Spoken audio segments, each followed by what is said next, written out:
Hello aspirants, welcome to Civilians. Devasam Board Assistant Engineer Civil Notification already September 1st വന്നായിരുന്നു. അപ്പം already notification clear ആയിട്ട് വായിച്ച് അതൊക്കെ apply ചെയ്ത് പ്രിപ്പറേഷൻ സ്റ്റാർട്ട് ചെയ്ത കാൻഡിഡേറ്റ്സ് കാണും. ഇതുവരെയും അപ്ലൈ ചെയ്യാത്തവരും കാണും അല്ലേ? അപ്പോൾ ഇനി നമ്മൾ അറിഞ്ഞിരിക്കേണ്ട ഒരു ഇമ്പോർട്ടന്റ് കാര്യം, നമുക്ക് അപ്ലൈ ചെയ്യാനായിട്ട് ഇനി വെറും 10 ദിവസമാണ് ബാലൻസ് ഉള്ളത്. സെപ്റ്റംബർ 30 12 മണിയാകുമ്പോൾ ഓൺലൈനായിട്ട് അപ്ലൈ ചെയ്യാനായിട്ടുള്ള ഡേറ്റ് നമുക്ക് എൻഡ് ആകുന്നതാണ്. അപ്പോൾ എങ്ങനെ ഡീറ്റെയിൽഡ് ആയിട്ട് ഫോം ഫില്ലപ്പ് ചെയ്യാം, വൺ ടൈം രജിസ്ട്രേഷൻ കാര്യങ്ങൾ എങ്ങനെയൊക്കെയാണ് സൈറ്റിൽ ചെയ്യേണ്ടത്, ഇതെല്ലാം ഡീറ്റെയിൽഡ് ആയിട്ട് പറയുന്ന ഒരു വീഡിയോ നാളെ നമ്മുടെ യൂട്യൂബ് ചാനലിൽ വരുന്നുണ്ട്. അപ്പോൾ അതിന് മുന്നോടിയായിട്ട് നമുക്ക് എന്തൊക്കെയാണ് നോട്ടിഫിക്കേഷനിൽ പറഞ്ഞിരിക്കുന്നതെന്നും ആപ്ലിക്കേഷൻ നമ്മൾ ഫോം ഫില്ലപ്പ് ഓൺലൈനായിട്ട് ചെയ്യുന്നതിന് മുന്നേ എന്തൊക്കെ കാര്യങ്ങൾ നമ്മൾ കരുതിയിരിക്കണം, അങ്ങനെ കരുതിയാൽ നമുക്ക് ഈസി ആയിട്ട് ഫില്ലപ്പ് ചെയ്യാൻ പറ്റും. അപ്പം എന്തൊക്കെ ഡോക്യുമെന്റ്സ് ആണ്, അതിന്റെ ക്രൈറ്റീരിയാസ് എന്തൊക്കെയാണ്, നോട്ടിഫിക്കേഷൻ എന്തൊക്കെയാണ് പറയുന്നത്, ഇതെല്ലാമാണ് നമ്മൾ ഇന്ന് ഈ വീഡിയോ കൊണ്ട് ഉദ്ദേശിക്കുന്നത്. നാളെ നമ്മുടെ ഡീറ്റെയിൽഡ് ആയിട്ടുള്ള ആപ്ലിക്കേഷൻ ഫോം ഫില്ലപ്പ് എങ്ങനെയാണെന്നുള്ള വീഡിയോ വരുന്നതായിരിക്കും. അത് കൃത്യമായിട്ട് കണ്ടിട്ട്, ഇതുവരെ അപ്ലൈ ചെയ്യാത്തവരുടെ കാര്യമാണ് കേട്ടോ, കൃത്യമായിട്ട് അത് കണ്ടിട്ട് നിങ്ങൾ അപ്ലൈ ചെയ്താൽ കുറച്ചുകൂടി ഈസി ആയിരിക്കും. നിങ്ങൾക്ക് ആപ്ലിക്കേഷൻ പ്രോസസ്സ് എൻഡ് ചെയ്യാനായിട്ട് വളരെ ഈസി ആയിട്ട് നിങ്ങൾക്ക് ഫിനിഷ് ചെയ്യാൻ പറ്റും. അപ്പം നമുക്ക് ഡീറ്റെയിൽഡ് ആയിട്ട് എന്താണ് നോട്ടിഫിക്കേഷനിൽ പറഞ്ഞിരിക്കുന്നത് നോക്കാം. നമ്മൾ ഓൾറെഡി പറഞ്ഞ പോലെ തന്നെ സെപ്റ്റംബർ 1 നമുക്ക് നോട്ടിഫിക്കേഷൻ വന്നത് ദേവസ്വം ബോർഡിൽ. അത് ട്രാവൻകൂർ ദേവസ്വം ബോർഡിന്റെയും ഗുരുവായൂർ ദേവസ്വം ബോർഡിന്റെയാണ് നമുക്ക് വന്നിരിക്കുന്ന അസിസ്റ്റന്റ് എഞ്ചിനീയർ സിവിലിന്റെ കാര്യം. ഇനി എൻഡ് ചെയ്യാൻ പോകുന്ന ഡേറ്റ് കൃത്യമായിട്ട് പറഞ്ഞിട്ടുണ്ട്. സെപ്റ്റംബർ 30 12 മണി വരെ നമുക്ക് അപ്ലൈ ചെയ്യാനായിട്ട് പറ്റും. ഇനി ഇമ്പോർട്ടന്റ് ആയിട്ട് ഒരു കാര്യം ശ്രദ്ധിക്കേണ്ടത്, ദേവസ്വം ബോർഡിൽ എക്സാം അപ്ലൈ ചെയ്യുന്നതിന് മുന്നേ ഹിന്ദു മതത്തിൽപ്പെട്ടവർക്ക് മാത്രമാണ് അപ്ലൈ ചെയ്യാനായിട്ട് പറ്റുന്നത്. കൃത്യമായിട്ട് അത് നോട്ടിഫിക്കേഷനിൽ ഹൈലൈറ്റ് ചെയ്ത് പറഞ്ഞിട്ടുണ്ട്.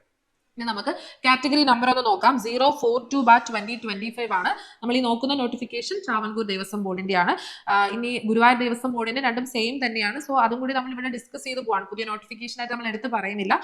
ഇനി ഗുരുവായൂർ ദേവസ്വം ബോർഡിന്റെ കാറ്റഗറി 053/2025 ആണ്. ഗുരുവായൂർ ദേവസ്വം ബോർഡിൽ നമുക്ക് ഇപ്പോൾ അവർ രജിസ്റ്റർ ചെയ്തിരിക്കുന്ന അല്ലെങ്കിൽ വേക്കൻസി ആയിട്ട് പറഞ്ഞിരിക്കുന്ന ഒരു വേക്കൻസിയാണ് പറഞ്ഞിരിക്കുന്നത്. ഇനി അത് ട്രാവൻകൂർ ദേവസ്വം ബോർഡിലേക്ക് എത്തുകയാണെന്നുണ്ടെങ്കിൽ നമുക്ക് വേക്കൻസി പറഞ്ഞിരിക്കുന്ന നിലവിലുള്ള ഒഴിവ് 7 എണ്ണം പറഞ്ഞിട്ടുണ്ട്. അതേപോലെ തന്നെ റാങ്ക് ലിസ്റ്റിനെ കുറിച്ചൊരു കാര്യവും പറഞ്ഞിട്ടുണ്ട് കൃത്യമായിട്ട്. റാങ്ക് ലിസ്റ്റ് എന്ന് പറയുന്നത് ഇപ്പൊ തയ്യാറാക്കുന്നത് കുറഞ്ഞത് 1 വർഷവും ഏറ്റവും കൂടിയത് 3 വർഷവുമാണ് നിലവിൽ ഉണ്ടായിരിക്കുന്നത് എന്നുള്ള കാര്യം കൃത്യമായിട്ട് പറഞ്ഞിട്ടുണ്ട്. റാങ്ക് ലിസ്റ്റ് റിലേറ്റഡ് ആയിട്ടുള്ള ബാക്കി കാര്യങ്ങളും താഴെ പാരഗ്രാഫ് ഒന്ന് റീഡ് ചെയ്താൽ നിങ്ങൾക്ക് ക്ലിയർ ആയിട്ട് മനസ്സിലാവും. ഇനി സാലറി സ്കെയിൽ നമ്മൾ നോക്കുകയാണെങ്കിൽ നമ്മുടെ നോർമൽ കേരള PSC ഈ സാലറി സ്കെയിൽ തന്നെയാണ് പറഞ്ഞിരിക്കുന്നത്. 55,200 to 1,15,300 വരെയാണ് സാലറിയുടെ പാക്കേജ് വരുന്നത്. ഇനി നിയമനം എങ്ങനെയാണെന്നുള്ള കാര്യവും പറഞ്ഞിട്ടുണ്ട്. ഡയറക്റ്റ് ആയിട്ടുള്ള റിക്രൂട്ട്മെന്റ് ആണെന്ന് സ്പെസിഫൈ ചെയ്തിട്ടുണ്ട്. ഇനി ഏജ് ലിമിറ്റ് നോക്കുകയാണെന്നുണ്ടെങ്കിൽ 18 to 36 ആണ് ഏജ് ലിമിറ്റ് വരുന്നത്. അതിന്റെ കൂടെ തന്നെ നമുക്ക് ഏജ് റിസർവേഷന്റെ കാര്യങ്ങൾ, ഓരോ നമ്മുടെ കാറ്റഗറീസ് അനുസരിച്ചുള്ള റിസർവേഷൻ എന്താണെന്നെല്ലാം ആ പാരഗ്രാഫിൽ കൃത്യമായിട്ട് പറയുന്നുണ്ട്. ഇനി ഇമ്പോർട്ടന്റ് ആയിട്ട് അറിഞ്ഞിരിക്കേണ്ട ഒരു കാര്യം, നമ്മുടെ കേരള PSC പോലെ അല്ല, നമുക്ക് ഇവിടെ ആപ്ലിക്കേഷൻ ഫീ കൂടി നമ്മൾ അടയ്ക്കേണ്ടതായിട്ട് വരും. അത് ഓരോ കാറ്റഗറീസിനും എത്രയാണ് ഫീ എന്നുള്ളത് പറഞ്ഞിട്ടുണ്ട്. SC ST ആണെന്നുണ്ടെങ്കിൽ 300 rupees ആണ്. അത് OBCയിലേക്ക് വരുമ്പോൾ 750, EWS ജനറൽ EWS കാറ്റഗറിയിലേക്ക് വരുമ്പോഴും 750 rupees ആണ് നമ്മൾ പേ ചെയ്യേണ്ടതായിട്ട് വരുന്നത്. ആപ്ലിക്കേഷൻ എല്ലാം എൻഡ് ചെയ്ത് ലാസ്റ്റ് പോർഷനിലായിട്ട് നമുക്ക് പേയ്മെന്റ് കംപ്ലീറ്റ് ചെയ്യാൻ പറ്റുന്നതായിരിക്കും. അതെല്ലാം നാളെ ഡീറ്റെയിൽ ആയിട്ട് നമ്മുടെ വീഡിയോയിൽ പറയുന്നതായിരിക്കും. ഇനി നമ്മൾ അറിഞ്ഞിരിക്കേണ്ടത് മറ്റ് ഇമ്പോർട്ടന്റ് ആയിട്ടുള്ള വിവരങ്ങൾ എന്ന് പറഞ്ഞിട്ട്, അതിപ്പോ നമ്മൾ നേരത്തെ പറഞ്ഞ പോലെ തന്നെ ആർക്കൊക്കെ അപ്ലൈ ചെയ്യാം, അത് റിലേറ്റഡ് ആയിട്ടുള്ള എല്ലാ കാര്യങ്ങളും നമുക്ക് എന്തൊക്കെയാണ്, നമുക്ക് കാറ്റഗറി വൈസ് റിസർവേഷൻ റിലേറ്റഡ് കാര്യങ്ങൾ, അതെല്ലാമാണ് ഈ പാരഗ്രാഫിൽ പറയുന്നത്. കൃത്യമായിട്ട് നിങ്ങളൊന്ന് വായിച്ചിരിക്കുക, നമുക്ക് ഒരു ഐഡിയ ഉണ്ടായിരിക്കുന്നത് നല്ലതായിരിക്കും. ഇനി നമ്മൾ ലാസ്റ്റ് നോക്കേണ്ടത് എങ്ങനെയാണ് അപ്ലൈ ചെയ്യേണ്ടതെന്ന് ഡീറ്റെയിൽഡ് ആയിട്ട് ഒരു പാരഗ്രാഫ് തന്നിട്ടുണ്ട്. അത് നിങ്ങളൊന്ന് വായിച്ചിരിക്കുക. നാളത്തെ നമ്മുടെ വീഡിയോയിൽ ഡീറ്റെയിൽഡ് ആയിട്ട് എങ്ങനെയാണെന്നുള്ള കാര്യം, അതായത് വൺ ടൈം രജിസ്ട്രേഷൻ സ്റ്റാർട്ട് ചെയ്യുന്നത് തൊട്ട് എങ്ങനെ എൻഡ് ചെയ്യാം, ആപ്ലിക്കേഷൻ സക്സസ്ഫുള്ളി എവിടെ സബ്മിറ്റ് ചെയ്യുന്നത് വരെയും കാര്യങ്ങൾ അതിൽ പറയുന്നുണ്ട്. അത് കണ്ടിട്ട് നിങ്ങൾക്ക് ഡീറ്റെയിൽ ആയിട്ട് നിങ്ങളുടെ ഫോം ഫില്ലപ്പ് ചെയ്യാം. പിന്നെ പറഞ്ഞിരിക്കുന്നത് നമുക്ക് എന്നാണ് എൻഡ് ചെയ്യുന്ന ഡേറ്റ് പറഞ്ഞിട്ടുണ്ട്. 30/09/2025 എൻഡ് ചെയ്യുന്നത്. 12 മണി വരെ നമുക്ക് അപ്ലൈ ചെയ്യാവുന്നതാണ്.